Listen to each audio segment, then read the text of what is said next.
अधिकृत इमारतीनंतर SRA योजना cluster मुक्तीच्या दिशेने 10 प्रकल्पांच्या प्रतिनिधींची आमदार संजय केळकर यांच्याकडे धाव। अधिकृत इमारतींना क्लस्टरमुक्त करण्याचे प्रयत्न यशस्वी झाले असून प्रक्रिया सुरू असलेले SRA प्रकल्प देखील क्लस्टरमुक्त होतील। प्राधिकरण प्रशासन याबाबत सकारात्मक असल्याची माहिती आमदार संजय केळकर यांनी दिली आहे। क्लस्टर योजनेचे 44 आराखडे जाहीर झाल्यानंतर त्या अंतर्गत प्रक्रिया सुरू असलेले सुमारे 16 SRA प्रकल्प रखडले। त्यामुळे घरही नाही आणि विकासाकडून भाडेही नाही अशी कोंडी झालेल्या या प्रकल्पांमधील हजारो कुटुंबांनी आमदार संजय केळकर यांच्याकडे धाव घेतली होती। क्लस्टर योजना कधी पूर्णत्वास येईल याबाबत खात्री नसल्याने झोपडीधारक चिंताग्रस्त आहेत। त्यामुळे ज्याप्रमाणे अधिकृत इमारतींना क्लस्टरमुक्त केले त्याप्रमाणे प्रक्रिया सुरू असलेल्या SRA प्रकल्पांना देखील क्लस्टरमुक्त करा अशी मागणी त्यांनी केली। आज 10 योजनांमधील प्रतिनिधींनी श्री केळकर यांची भेट घेतली। या प्रतिनिधींसह श्री केळकर यांनी आज झोपडपट्टी पुनर्वसन प्राधिकरणाचे ठाणे विभागाचे मुख्य कार्यकारी अधिकारी पराग सोमण यांची भेट घेतली। यावेळी झालेल्या चर्चेत श्री सोमण यांनी सकारात्मक भूमिका घेतल्याची माहिती आमदार केळकर यांनी दिली। यावेळी मुख्य कार्यकारी अधिकारी पराग सोमण यांच्यासोबत तहसीलदार श्रीमती परदेशी, ठाणे महानगरपालिकेचे अधिकारी राजकुमार पवार, नितीन पवार, माजी नगरसेवक नारायण पवार, ठाणे जिल्हा हाऊसिंग सोसायटी फेडरेशनचे अध्यक्ष सीताराम राणे, परिवहन सदस्य विकास पाटील आदी उपस्थित होते। 10 SRAचे प्रकल्पाचे प्रतिनिधी या ठिकाणी मीटिंगला उपस्थित होते आणि यांचा आक्रोश आहे, यांचा आग्रह आहे की आम्हाला क्लस्टर मुक्त करा। कारण ते आराखडे जरी बनवलेले असले तरी जेव्हा कधी होईल तेव्हा, पण आमचं तर हे सुरू होण्याच्या परिस्थितीमध्ये आहे आणि त्याच्यामुळे मला असं वाटतं, मी सभागृहामध्ये सुद्धा वेळोवेळी मागणी केली की यांना तातडीने क्लस्टरमुक्त केलं पाहिजे। त्यांची जी काही SRA योजना कार्यान्वित होणारी होती ती तातडीने सुरू झाल्या पाहिजेत, तरच या आपल्या झोपडपट्टीवासियांना न्याय मिळेल। नाहीतर ही रखडपट्टी जी आहे ती त्यांच्या दृष्टीने अत्यंत दुर्दैवी असेल आणि म्हणून आज COची नेमणूक झाली। आमच्याच आग्रहाने शासनाने या ठिकाणी स्वतंत्र CO देखील नेमले आणि त्यांच्याच उपस्थितीत आज बैठक झाली आणि पुढची त्याचा जो काही पाठपुरावा आहे तो देखील आम्ही निश्चितपणे करणार आहोत आणि कुठल्याही परिस्थितीमध्ये हे SRA जे आहेत ते क्लस्टरमुक्त झालेच पाहिजेत अशा प्रकारची आमची जी आग्रही भूमिका आहे।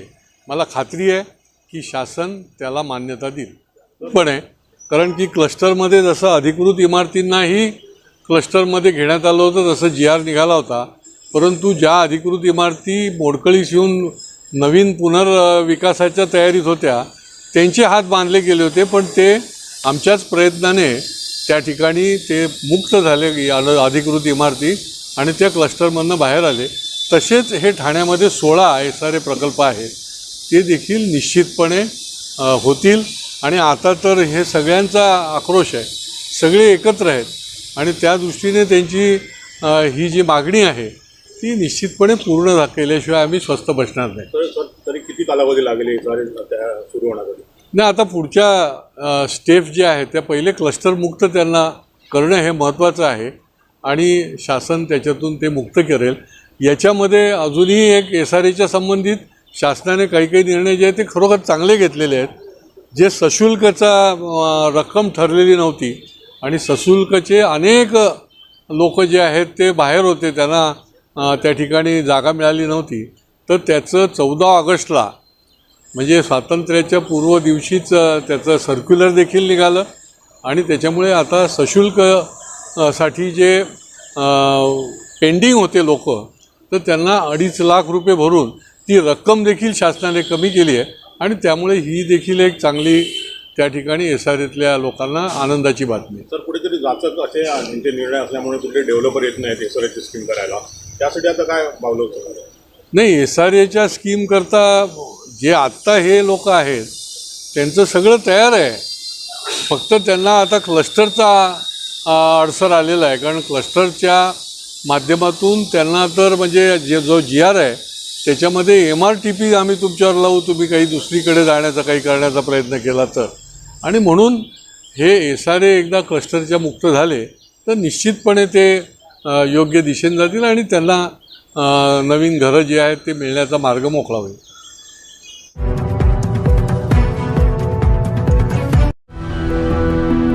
मैं घर घर जाके काम करती हूँ और मेरे हस्बैंड ऐसी बेलदारी मजदूरी करते हैं. पहले मैं टीके लगवाती थी, फिर ऐसा हुआ कि हम लोग काम करते थे, हमारा काम डाउन होने लगा, फिर हम गांव चले गए. फिर गांव से आए तो हम दोनों काम में बिजी हो गए. एनम दीदी हमारे एक दिन घर आई, उन्होंने कहा कि मुझे कार्ड दिखाओ. फिर उन्होंने देखा उसमें कुछ टीके छूटे पड़े. आस पड़ोस में जितने भी बच्चे हैं उनके घर पर गए, उनके मम्मी पापा से बोले जो जो बच्चे छूट गए हों वो बच्चे अपना टीका लगवा लें. अब हम लोग सारी लेडीज मिलकर बच्चों का टीका लगवा के आए. हम तो भूल गए थे कि हमारे बच्चे का टीका नहीं लगा, लेकिन सरकार ने भूली, हमारे दरवाजे पर आए और टीका लगाए. मिशन इंद्रधनुष.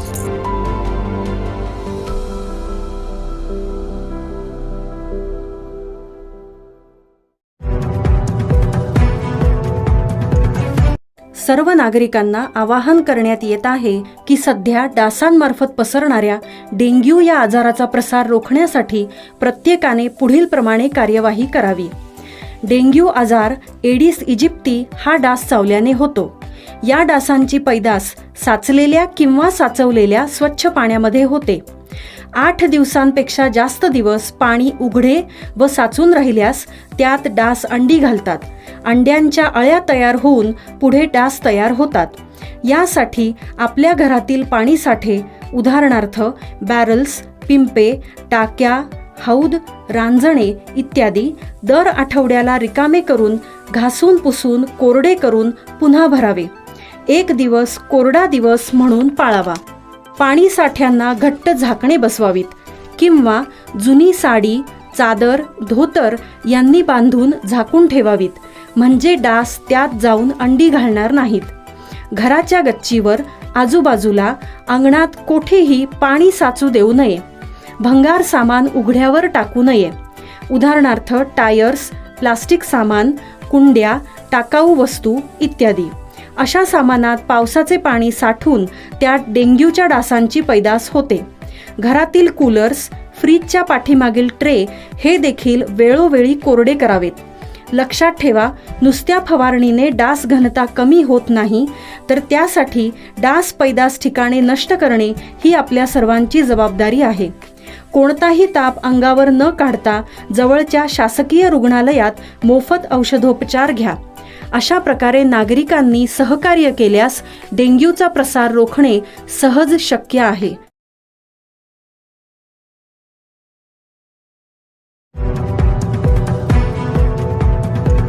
शहर सौंदर्यीकरणावर करोडोंचा खर्च केला जात आहे.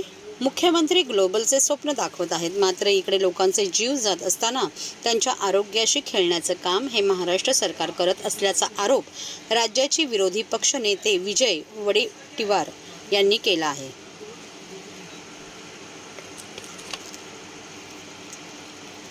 कळवा रुग्णालय म्हणजे भ्रष्टाचारांचा अड्डा आहे. या ठिकाणी डॉक्टर, नर्सेस यांची कमतरता आहे, तसेच सुविधांचा देखील अभाव आहे. त्यामुळे हे रुग्णालय महापालिकेला चालवायला येत नसेल तर त्यांनी शासनाकडे द्यावे, असे देखील त्यांनी यावेळी सांगितले. लोकांच्या आरोग्याच्या प्रश्नाकडे दुर्लक्ष केले जात आहे, मात्र राज्यात सत्तेची साठमारी सुरू असल्याचा गंभीर आरोप देखील त्यांनी यावेळी केला. केवळ आपल्या मर्जीतल्या लोकांना ठेका मिळावा यासाठीच कळवा रुग्णालय सुरू असल्याचा आरोपही त्यांनी केला. कळवा रुग्णालयात स्वच्छता न करता केवळ बिले काढले जात आहेत. रुग्णालयात जुनीच यंत्रणा कार्यान्वित असून अत्याधुनिक यंत्रणाचा अभाव असल्याचंही त्यांनी सांगितले. ज्यात ते खुनी त्यांच्याच हाती चौकशी समिती दिली आहे. यामुळे चौकशी काय होणार हे त्यातून दिसत आहे. या प्रकरणाची निपक्षपातीपणे चौकशी करायची असेल तर निवृत्त न्यायाधीशांची नेमणूक करून त्यांच्यामार्फत चौकशी करावी, अशी मागणी देखील त्यांनी यावेळी केली. महाराष्ट्रात सत्तेच्या साठमारीत जनतेचा जीव धोक्यात आल्याचा गंभीर आरोपही त्यांनी केला. यावेळी माजी नगरसेवक, प्रदेश सचिव मनोज शिंदे, काँग्रेस ठाणे शहर अध्यक्ष विक्रांत चव्हाण, सचिन शिंदे, राजेश जाधव, राहुल पिंगळे, संदीप शिंदे, ठाणे महानगरपालिकेचे अतिरिक्त आयुक्त संदीप माळवी, डॉक्टर माळगावकर इतर मान्यवर उपस्थित होते. इतके वर्ष झाले ते कॉर्पोरेशन काय करते हा खरा प्रश्न आहे. खरं तर इतकी मोठी घटना घडल्यानंतर यातली व्यवस्था पाहिली आपण इथे स्वच्छतेचा कंत्राटदार काम करत नाही, बिलं काढतोय, चादरी स्वच्छ होत नाही, धुतले जात नाही तरी बिलं काढले जातात, जेवणाचा पत्ता नाही, निकृष्ट जेवण दिला जातो. इक्विपमेंट आता ॲडव्हान्स सगळे आले, पण ते ओल्ड सगळे इक्विपमेंट इथे आहे, ते रिप्लेस करायला पाहिजेत, नव्यानं घालायला पाहिजेत. त्याच्या भरोश्यावर चाललेलं आहे. एकूणच हे हॉस्पिटल म्हणजे लोकांना वाचवण्यासाठी आहे. खरं तर मुख्यमंत्री ग्लोबलचे स्वप्न दाखवतात, ग्लोबल हॉस्पिटल उभं करण्याचं बघतात, पण या त्यांच्या घराजवळ असलेलं हॉस्पिटल ही अवस्था बघितल्यानंतर महाराष्ट्रामधील आरोग्य यंत्रणेचा भट्ट्याबोळ झाला आहे. केवळ बोलणं, सांगणं, भाषा यापेक्षा वस्तुस्थिती ही इतकी भयानक आहे. ग्रामीण रुग्णालयामध्ये महाराष्ट्रामध्ये डॉक्टर्स नाही, 50% अधिकच्या जागा रिक्त आहे. आम्ही नवीन मेडिकल कॉलेजच्या घोषणा करत आहोत. ठाण्यामध्ये जर परमनंट जागा भरल्या जात नसतील तर काय गडचिरोली आणि विदर्भामध्ये दुर्गम भागामध्ये किंवा तुमच्या कोकणातल्या रत्नागिरी सिंधुदुर्गामध्ये जागा भरल्या जाणार आहेत आणि तिथल्या मेडिकल कॉलेजमध्ये सुविधा होणार आहेत. 50% जर तुमच्याकडे स्टाफ लेक्चरर नाहीत तर मग पोरांना काय शिकवणार?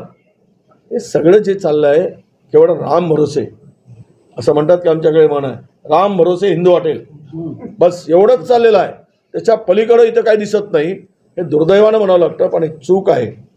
तुम्ही त्या ठिकाणी पेशंट ॲडमिट झाल्यानंतर तुमच्या ICUमध्ये 48 तास त्या डिसीजचा सर्जन किंवा एक्सपर्ट जात नाही. हे किती दुर्दैवानं व्हिजिटला.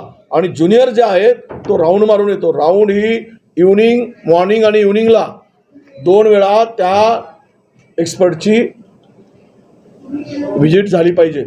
पण मला काही जे माहिती आहे ती माहिती अशी आहे, 48 तास त्याचा राऊंड झालेला नाही त्याचा एक्सपर्टचा. यापेक्षा दुर्दैव काय असू शकतो? याला मृत्यूला कारण हे महानगरपालिकेचं व्यवस्थापन आणि ही संपूर्ण हॉस्पिटलची यंत्रणा. खरं तर एवढी मोठी घटना झाल्यानंतर कुठे 20 लोकांचा 22 लोकांचा जीव, नंतरचे 4 आलेत, त्यालाही ॲडमिट करून घेतलं आणि मृत घोषित केलं. ठीक आहे, मी त्यामध्ये हे करणार नाही. ICUमध्ये पेशंट ॲडमिट झाल्यानंतर ICUतला पेशंट तुमची कॅपॅसिटी 22ची आणि एका दिवसामध्ये 15 पेशंट ICUत मरतात, त्यांचा मृत्यू होतो. 5 तास 6 तास नाही ठेवलं, ते टाईम आहे त्याच्यामध्ये. हे मला वाटतं की महाराष्ट्रात आता सत्तेच्या साठमारीत महाराष्ट्रात लोकांचा जीव आता धोक्यात आलेला आहे, हे यामध्ये दिसते आहे. जी सत्तेची साठमार चालली त्यामध्ये जे आरोग्य सारख्या महत्त्वाच्या बाबीकडे दुर्लक्ष होत चाललं आहे. अजूनही घोषणा साध्या गोष्टीमध्ये आपण 10-10, 5-5 लाखांच्या मदतीच्या घोषणा करतो. अरे किमान या कुटुंबाला आधार मिळेल तेवढं तरी 10 लाखाची तरी घोषणा मदत करायला पाहिजे. कोणी 50 लाख मागितलेत पण ते देऊ शकत नाही. काय जास्तीत जास्त 10 लाख रुपये तरी आत्तापर्यंत द्यायला पाहिजेत, ती पण दिली गेली नाही. आणि चौकशीच्या नावाखाली त्याचा काय संबंध त्या आमच्या महासंचालकाला पाठवून दिला. अरे मंत्री जायला पाहिजेत परमनंट, पण त्या मला वाटतं डायरेक्टर त्याला सुट्टीवर पाठवलं हेल्थच्या. काय अरे दुखणं कुठे, कारवाई कुठे? आणि या सगळ्यामध्ये एकूणच मला जे दिसतं ते अत्यंत दुर्दैवी आहे. आणि या सगळ्यामध्ये सिव्हिल आमचे डीन जे आहेत, हे डीनसुद्धा माणूस साधा दिसतो तसं, पण ते काय माणूस साधा असून कंट्रोल जे पाहिजे, त्याचं जे वजन पाहिजे, वचक पाहिजे, ते काही दिसत नाही. आणि कॉर्पोरेशनला या हॉस्पिटलकडे बघायला वेळ नाही. या हॉस्पिटलमध्ये फक्त आपापले माणसं लावून त्यांचं पोट भरणं एवढंच काम या हॉस्पिटलच्या माध्यमातून सुरू आहे. हे दुर्दैवानं मला म्हणावं लागतं. आज नौपाडा रक्षक वर्षपूर्तीनिमित्त नौपाडा रक्षक सन्मान 2022-23 नौपाडा रक्षक वॉच या नव्या मोहिमेचा मुख्यमंत्री श्री एकनाथजी शिंदे यांच्याकडून शुभारंभ, तसेच नौपाडा रक्षकांचे कौतुक व नौपाडा रक्षक प्रमुख किरण नागती यांचा सत्कार. स्वातंत्र्य दिनाचे औचित्य साधून महाराष्ट्राचे मुख्यमंत्री श्री एकनाथजी शिंदे यांच्या मार्गदर्शनाखाली व नौपाडा रक्षक प्रमुख किरण नागतिक यांच्या संकल्पनेतून व नेतृत्वाखाली नौपाडा विभागातील 75 तरुणांना एकत्र करून 1 वर्षापूर्वी नौपाडा रक्षक या अभियानाला सुरुवात झाली. रोज रात्री 11 ते पहाटे 6 वाजेपर्यंत नौपाडा पोलिसांचे पोलीस मित्र म्हणून संपूर्ण नौपाडा विभागात गस्त घालण्याचे सेवा कार्य सुरू झाले. एका हेल्पलाईन नंबरवर विभागातील अनेक तक्रारी मदतीसाठी कॉल येऊ लागले. आजपर्यंत एकूण 228 कॉल नौपाडा रक्षकसाठी आले. त्यातील 178 कॉल नौपाडा रक्षक टीमने किरण नागती यांच्या नेतृत्वात सेवा रूपात आपले कर्तव्य मानत सोडवले. उर्वरित कॉल नौपाडा पोलीस स्टेशनमार्फत घेण्यात आले. या सर्व 75 नौपाडा रक्षकांचा सत्कार नौपाडा पोलीस स्टेशनचे वरिष्ठ पोलीस निरीक्षक श्री संजय धुमाळ यांच्या हस्ते करण्यात आला. नौपाडा रक्षकमुळे विभागातील अनेक समस्या सोडवण्यास मदत होते. घटनास्थळी नौपाडा रक्षक तातडीने दाखल होतात. इतर नौपाडा रक्षक आपापल्या दिवसांप्रमाणे येतात. पण किरण नागती यांनी सलग 365 दिवस रोज रात्री 11 ते पहाटे 6 वाजेपर्यंत फील्डवर हजर राहून सेवा दिली आहे. त्यांचे करावे तेवढे कौतुक कमीच आहे. त्यांच्या मागे स्वामींची शक्ती आहे, असे मत श्री धुमाळ यांनी व्यक्त केले. प्रसंगी संस्थेचे हितचिंतक श्री भास्कर पाटील उपस्थित होते.